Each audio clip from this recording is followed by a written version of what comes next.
and welcome to the High Octane podcast. This is the place where we talk all things Friday Night Fuel, and ultimately we like to sprinkle a little bit of real life motorsport in here. But this is finally championship week for Friday Night Fuel. No need for a witty intro. The magnitude of the moment will speak for itself. My name is Zach, and over here's my buddy Ricky. Say hello to the internet. How you doing? Episode 15. Zach, we've almost made it. We got one more show left in us after tonight. Then we take a not a long break, but we take a somewhat semi break. But Miami Mission and drivers this week for four of them will be racing. And at the end of it, Zach, one of them is going to be crowned a champion. Yeah, and certainly we're going to be talking a lot about the championship for tonight. We're going to be talking about the unique track in which this one gets all settled at, which is Homestead, Miami, in my opinion, where the championship should be in real life NASCAR. But Friday Night Fuel has sort of built up towards this moment, right? We talked over the last few weeks how this is going to be a chase of attrition where it takes three races for these drivers in the final four to duke it out. This is just the last one. You can take a peek down here at the bottom of the screen for the points, and we're going to touch on that in just a bit. But first, let's take a look in the rear view as we get to take a look now at the race that was over in Phoenix. I'm super excited to go through this with you because, well, I get to be actually in the top five. So we're going to talk about Phoenix, which featured four cautions over this 187 lap affair. There was quite a hotly contested race amongst the leaders all night long.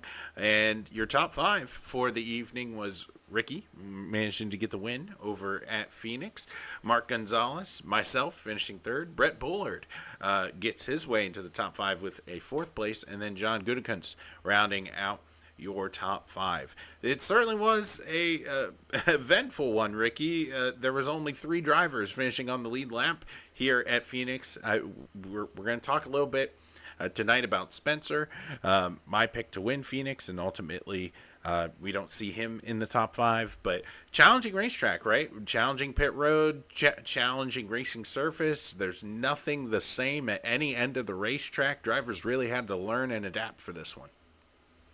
Yeah, it's you said it best. Two different ends of the racetrack. One is more banked than the other, and so we were able to kind of gain some speed on our qualifying lap by running the outside, and you just build momentum and you kind of cut the dog leg if you were smart enough. But a lot of the times with this setup, you couldn't cut the dog leg. If you cut the dog leg, the car would bounce so much that it would just want to loop itself. And so we stayed off from cutting the apron at all night long. We only did it when we had to.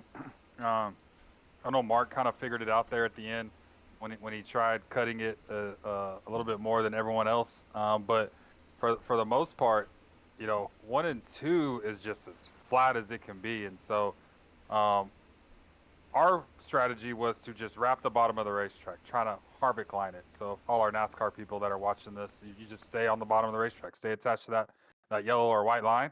Um, and then I started noticing Mark was diamonding a little bit. So and then once we got in dirty air, we kind of just had to put the car where there wasn't people.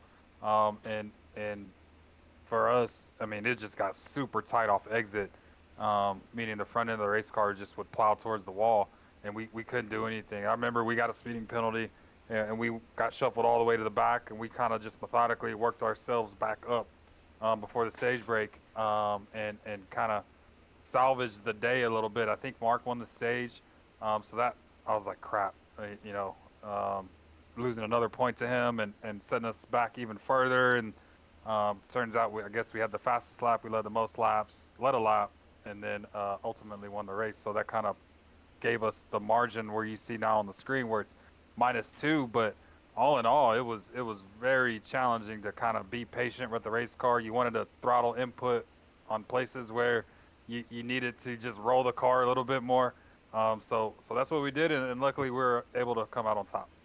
Yeah, and really, this I was gonna say to start the lead, the finishing results really don't reflect the class of the field because it was a 3-car race. You had you and your brother, and then Spencer Teal was right there with you guys, qualified really well, and they're from fourth on back. They were all just competing for fourth place. The top 3 cars really put on a great show. We kind of, all 3 of us kind of just pulled away from everybody. And then it was ultimately the last pit stop that got Teal. So we pitted with about 30 laps to go. I kind of did the math in my head while we were running that next to last run, and figured, if I pit on this lap, then it gives me probably an advantage over the guys. And sure enough, we pitted, and the guys behind us came right a lap later. And then I remember Mark coming over the voice chat and saying, there's no way Spencer made it. So I guess Spencer ended up getting a speeding penalty. That kind of ruined his night on a promising run where felt like if he were to get by either me or Mark and kind of have his car in clean air, he'd probably be able to just pull away from us. But we were all matching lap times throughout the event. There was a moment for 30 laps where, he was right on my bumper, and then he made a couple mistakes on the exit of turn 2 and turn 4. I feel like turn 2 was treacherous because it feels like it just shrinks on the exit of 2. The racetrack just shrinks. Not like a Chicago where those walls can just grab you, but Chicago street course, that is, not Chicagoland. The walls at the street course just grab you, and it kind of just makes you stay in the wall. But yeah, Till man had a really good race car. I thought he was probably the one to beat outside of Mark. And I was kind of keeping tabs of where those 2 guys were at all times. And yeah, unfortunately for Spencer, he got tagged with speeding and kind of just ruined his day. And I think he ended up leaving the session. And man, I really wish he would have stayed. First of all, I wish he didn't get that speeding penalty. It would have been nice to see him battling with us 3 there at the end. But again, mistakes happen, and everybody in the competition understands what happened. So I want to talk about some other guys that strung together some pretty nice finishes. We've talked a little bit about him, but he does finish 4th. That's Brett Bullard. He manages to get a 4th place finish where he's competing for a race for himself, right? The best of the rest. And just looking down the running order here, Bill Sleep finishes 6th. Jared King finishes 7th. Ryan Seabright finishes 8th. Those guys hung in there. Shout out to also Kirby Caputa, who stuck it out towards the end, finished 9th. So these drivers who we don't typically talk about managed to have a really good day at a pretty challenging racetrack. Yeah, for sure. And I'm gonna go back to Brett. Brett has we met 2 years ago at COTA. I was happened to talk to Mark about iRacing. He was asking me some questions while we're waiting on the race to start, and Brett just kind of leans over and goes, "Hey man, y'all do iRacing?" And Mark and I, yeah man, we do it, and that just kicked off a friendship that kind of it's been long lasting since then. And it kind of took him under the wing, took him under their TCR family, and kind of just helped him understand what to do with his race cars and all that stuff. But for him to finish 4th in a battle where he wants bragging rights, and Brett's a competitive person. 18-point margin over Kirby right now for the best of the rest. So if he has a solid finish this week, man, build on that. Build on that 4th place finish. You got the speed now. Just be patient with your car. And there's some things that we've been talking offline and trying to get him better and trying to get him faster and trying to get him to be more patient with his throttle inputs. And a lot of the times when you bring in a new developmental driver, which Brett's not a developmental driver whatsoever, he tends to be like on the razor's edge, I guess you could say. He just wants to go, and then you got to kind of tame him back a little bit and tell him, like, you just got to pump the brakes for a second. And sure enough, him being patient paid off. 4th place. Ryan Seabright, a guy who joined our league, I think on a fan forum on Facebook, comes in 8th or 9th. Yeah, 8th. Comes in 8th. That guy's been struggling since he debuted in Friday Night Fuel. To see him get a top 10, what that can do for your confidence going into the season finale, and you kind of just hit a reset button, and then we go back to Daytona to start season 3. Well, surprise, I think that's where everybody starts their season. But that builds confidence for him going into Homestead. There was a point where I was trying to lap Seabright, and he was putting so much dirty air in the car, and I could look up at the relative and see like Mark was closing in, closing in, closing in. I'm like, I just hit the button. I was like, dude, Seabright, you got to move. He was fast. He was able to stay in front of a car that not dominated the race, but one of the cars that was out front majority of it, Yeah. and maintain and keep pace and be able to drive away. And so yeah, I want to see what he does at Homestead, where a place where you can probably rip the fence, or a place that if you want to run the bottom of the racetrack, and we'll get into the track stuff with Homestead later on. But to see him do that, Bill Sleet, a guy who's been finishing in the teens, high teens, come in the top 10. That's positive for him. And I know Bill does multiple leagues throughout the week, and I'm sure when you get a top 10 in a league that's this caliber, with the amount of talent and the amount of drivers that we have in a league, that's fantastic. And so I want to see Bill build on that as well, and Yeah. going into Homestead for the final race of the year. Lots of awesome stories there in the top 10, certainly. And it's really cool to see these guys stick it out. And because, they're not in the final four, right? They're not competing. We talked about Brett competing for best of the rest with Kirby, right? They're going back and forth. But, some of these other guys, Bill, Jared King, Ryan, Kirby, those guys, they don't have to stick around, but they have really good runs here at what I would call a driver's racetrack with in my opinion, and this is my input on the Phoenix race, a fantastic setup. That was the most fun I have ever had driving Phoenix. The car wasn't really floaty, and you talked about it. It was tight. I'd rather have like a car that's anchored into the ground that gets tight over the run, and it was just, you had to really manhandle the car. And these guys who were struggling for a little while managed to have fantastic runs here. So I know we normally do the top 5, but there's too many awesome stories up here not to talk about them. Oh, for sure.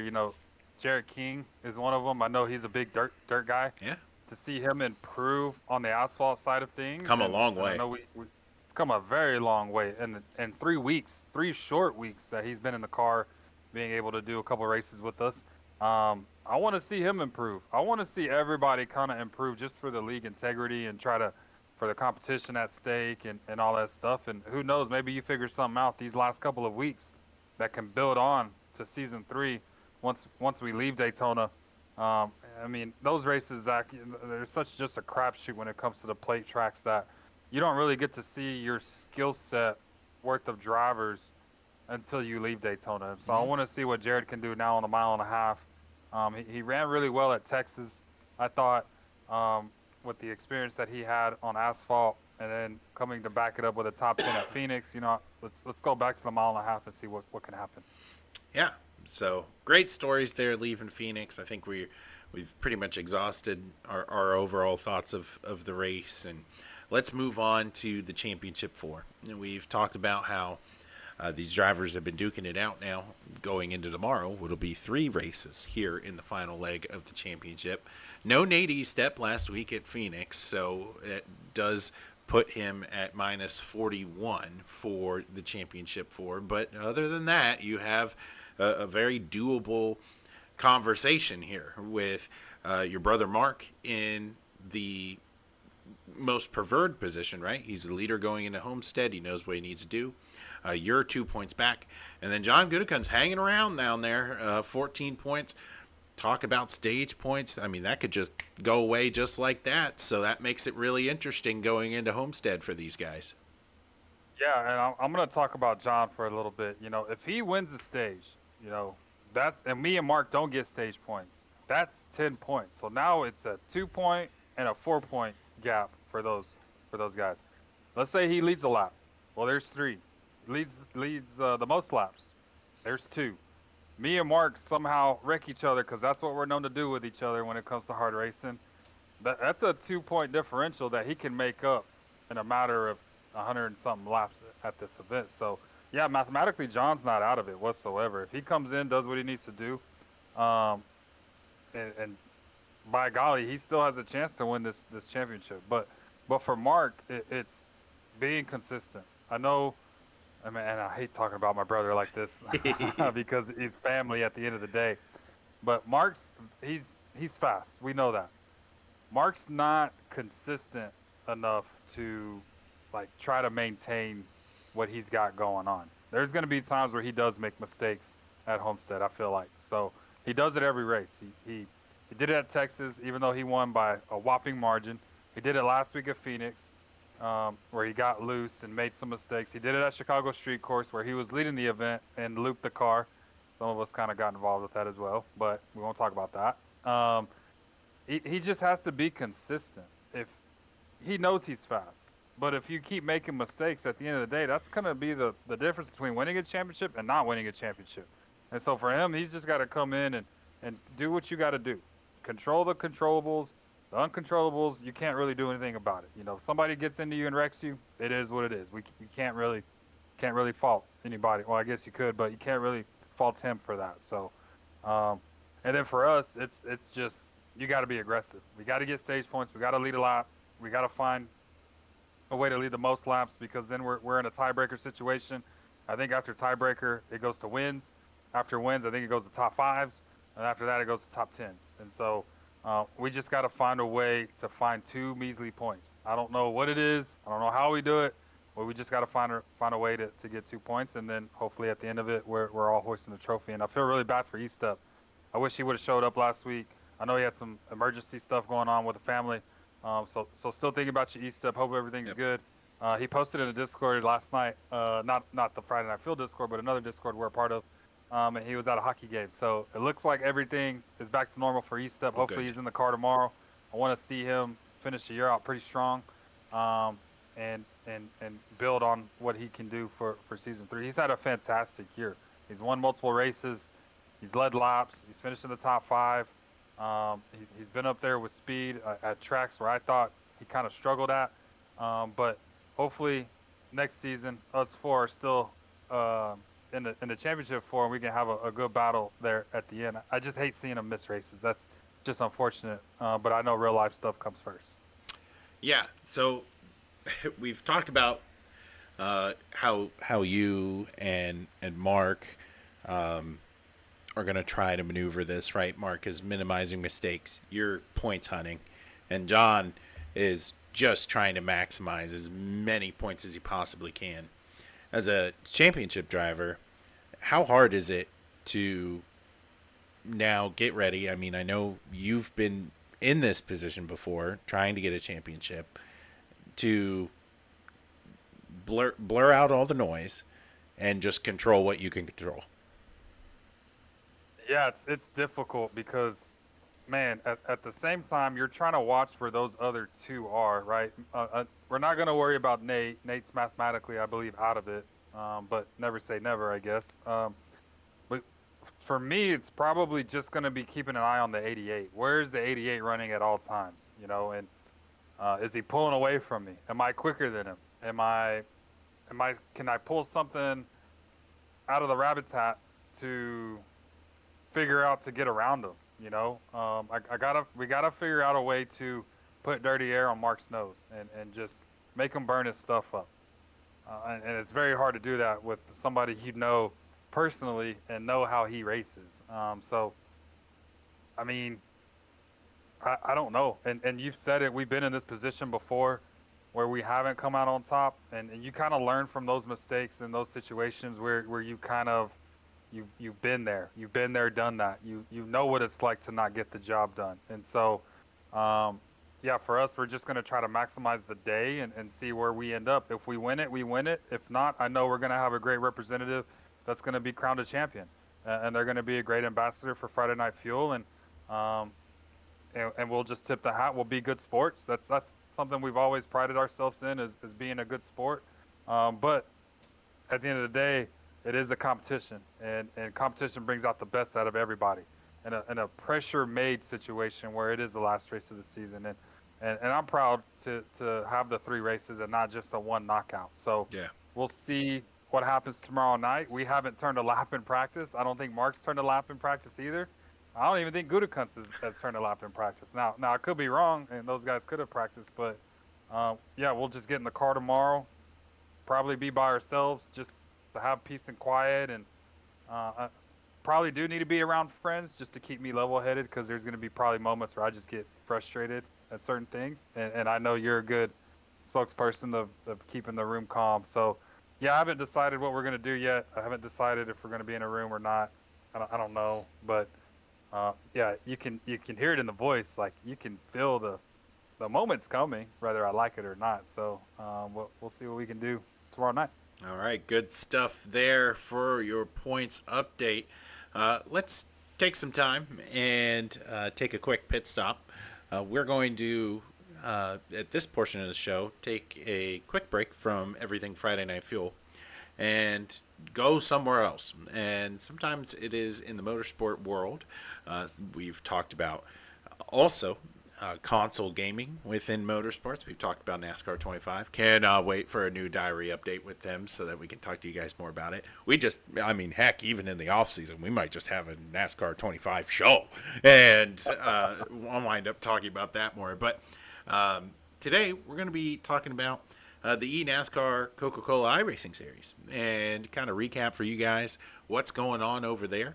What we do here in Friday Night Fuel, it is a league, but there is sort of another step above what leagues are about. The cool thing about leagues is that it's really low pressure. It depends on what league you find yourself in, but it's low pressure.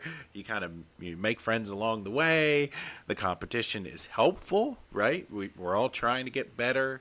We're encouraging other guys to learn and to get better in their racecraft. And then here at the Coca-Cola level, everything's cutthroat, and like, you got teammates, and those are the people you talk to if you decide to talk to anybody. And this is a whole different level to what we do here at Friday Night Fuel, but it is the highest level of at least the NASCAR discipline side of iRacing. And Ricky's gonna take us through what has been going on over the last few weeks over in the Coke series. Yeah, so we use this tool and to see these drivers that are really, really talented. Like, I'm talking best of the best. I mean, these guys go through, if you're not in the top 20 in their points at the end of the previous year, you go to what we call the Contender Series. And so then you have to run, I think it's like a 6-week schedule, and whoever has the most points, the next 20 are now in the iRacing Coke Series is what we call it. So yeah, there's a lot of stiff competition. Guys like Ray Alfala are in it. Malik Ray is in this. I'm trying to just think of names off the top of my head. Like Garrick Maines is in this.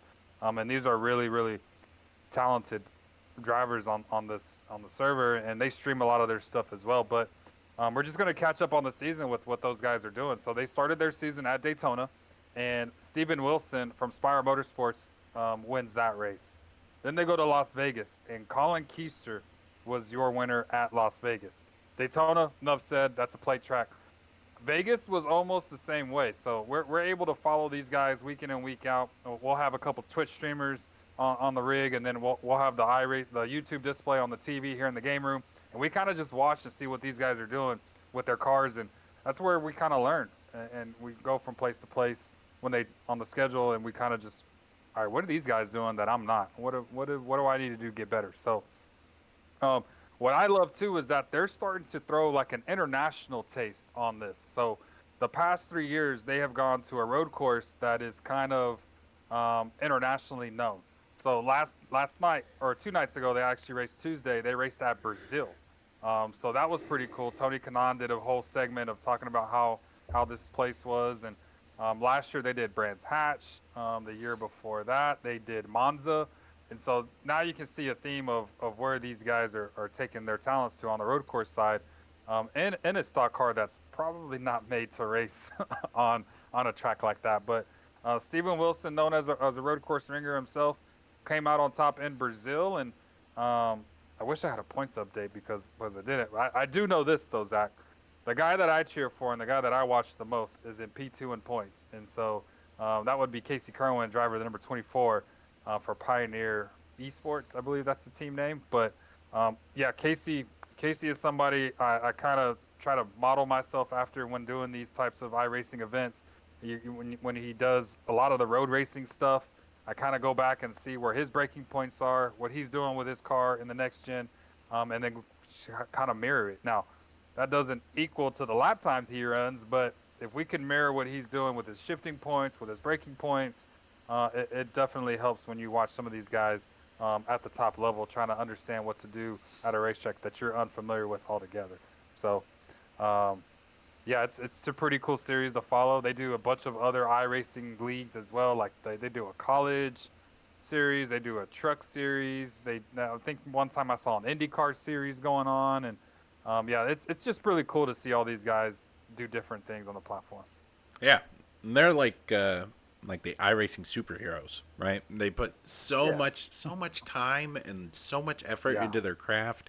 It's like what we do here. We talk about all the time how real life comes first, and like we're like if you can practice, that's fine, but there's a practice session before the race, so like you can hop in and work on it a little bit if you want to, and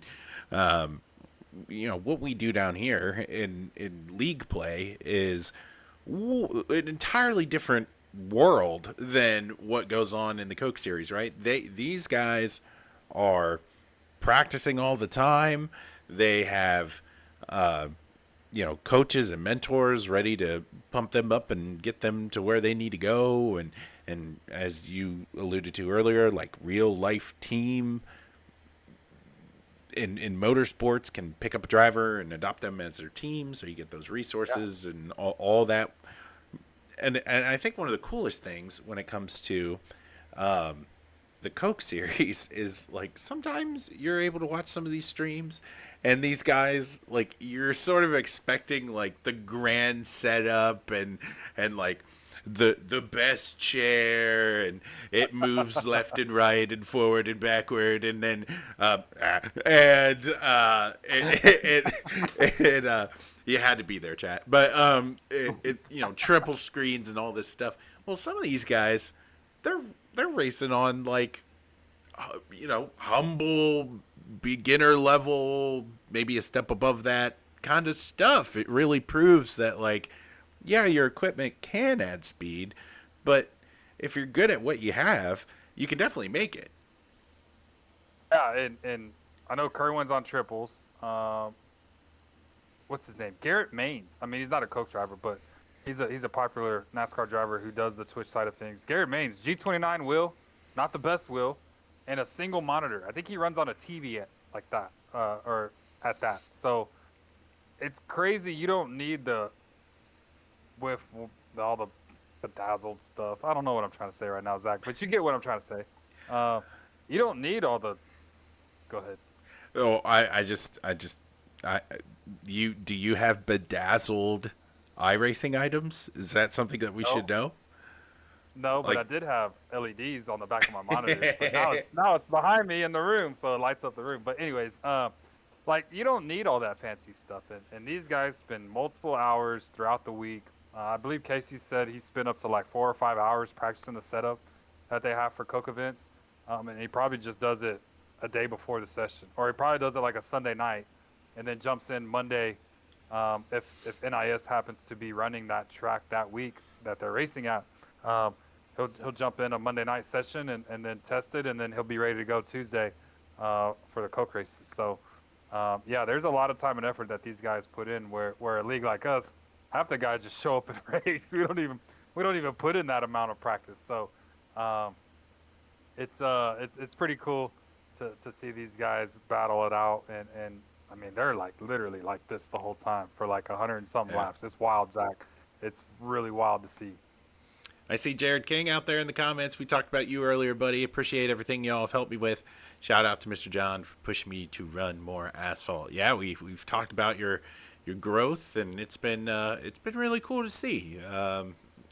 Coming from somebody who does not like listen when Zach got his first job. Like, I was around dirt racing all the time. I worked on pro stock and late model engines. Like, that was my job, and I loved going Friday nights and watching guys run with some of the engines I was able to build. But I hate racing it. And so like to see a dirt guy like make that transition to asphalt, like that blows my mind. Like as much as I appreciate the racecraft, I know it's so different than what we do here on asphalt, and to see the growth happen so quickly is really impressive. So shout out to you, Jared. It's been really cool to see some of you dirt guys come over here and start picking things up. Yeah, another guy. He's gonna shoot me if I don't shout him out, and we're gonna go hang out with him after we're done hanging out with you. Um, Eric Hudson. I know Hudson's there. He does his Sunday drive, and he just kind of sits there. And don't think I ain't forgot about Chicago, uh, Hudson. I remember that like it was yesterday. But he's a guy that's also trying to get better. He's a short track guy. He likes to race the super late models, and for him, he's trying to understand more of the NASCAR side of these next gens, and even an Xfinity and a truck. He just wants to get better on that side of stuff. So shout out to you, man. You're doing a great job. I know the finishes aren't there, and hopefully you don't disconnect like you did last week. So you praise him for a Man, minute, Zach, and then you throw him shade for a little bit. He's gonna have some words for me after this. I guarantee this guy making enemies before the championship race. What is he doing? All right. Well, that's enough of that for our pit stop, and now we're going to take a look forward out the windshield into the race that will decide a champion for Friday Night Fuel. Yes, we are at Homestead, and my hope is that we have a fantastic event at this great racetrack. Homestead was actually built, the entire speedway and all of its complexes was built in response to Hurricane Andrew in 1992. Miami needed, bouncing back from the hurricane, a tourism spot so that folks could come and generate money into the state of Florida. And one of the solutions was, well, we'll build a track here. And man, when that decision was made, they certainly made a grand old big one. We're not building some Dover or Bristol down here. We're gonna build one of the largest spectacles on the NASCAR circuit. This track's been repaved twice as progressive banking has been put into this facility. And the original layout for Homestead Miami was actually supposed to be a rectangular oval. It was supposed to imitate sort of the Indianapolis of the world, but it was later reconfigured to a more traditional oval. Some of the imageries that we think about when we think of Homestead Miami are the palm trees. It is built and designed to give that specific South Florida vibe, and it's very popular among many fans who make the pilgrimage to South Florida. It's one of the most fun and colorful grandstands that you will see on the NASCAR circuit. From 2002 to 2019, Homestead Miami was the place where NASCAR crowned its champion, hosting championship weekend. It was, for a time, the most important track to know on the NASCAR schedule. The where drivers find the most joy out of this racetrack, much like others on the circuit, is that this is a track where driver personalities come to shine. You can drive nearly anywhere on this racetrack. You can rip the fence. You can get out of the dirty air of somebody else in the middle groove. You can fade high. You can arc the corner low on exit. You can wrap the bottom and still make time no matter where you go. It's just a matter of perfecting your specific craft to make your car go fast. And that's why Friday Night Fuel has decided that Homestead is going to be the last race of the season and the last race, an important one, here in this final leg to crown a champion. So, Ricky, now that we've talked about how special Homestead is, what's your thoughts about this racetrack? It's a driver's favorite. Yeah, it's definitely a fun racetrack. Being able to put the car anywhere you want and it just stick. Last season we ran this race. It was kind of we did the default iRacing setup, so it looks like our setup builder was able to post a setup today, and hopefully drivers are now starting to get acclimated with the setup of what will be in the session tomorrow night. So Yeah, you said it best. You can run anywhere. You can run the wall and rip speed around the top by the fence. You can rip speed on the bottom. You can arc the corner, meaning you can start high to go low. You can start low and move high, which I don't recommend because you'll kill your right front off. Unless your name is Mark Gonzalez, I highly recommend doing that tomorrow night, so we can gain an advantage on you. And then you can run the middle groove. You can run the seams. You can put your tires on those seams where there's probably a little bit more grip than the normal. If it's going to be super hot tomorrow in the session, so I recommend probably not being on those seams. It'll probably just upset the race car, and the next thing you know, you're going to be looping it down either the front or the back. So there's two things I'm not looking forward to, but two things that are probably going to be keys to tomorrow night. One is the sun. The way that the sun sets at Homestead Miami Speedway, it's literally going to be blinding you as we go into turn number 1 as it sets. So you're probably going to deal with that for maybe 30 minutes in the session, and then it'll go away. We dealt with it last week at Phoenix for a little bit, and it was terrible. And if you don't have your, I don't know what it's called, like HDR or whatever, like that magnifies the sun and the sun graphics. I don't know. Anyways, if you don't have that turned off, you're in a world of hurt for about, like I said, 30 minutes. And so that's one thing I'm going to be looking at. Can guys still hit their marks with that sun beaming in on them through the windshield? Another thing I'm looking at, pit road entrance at this place it's crazy. They do have an access road, so if you want to just play super conservative, you can take the access road.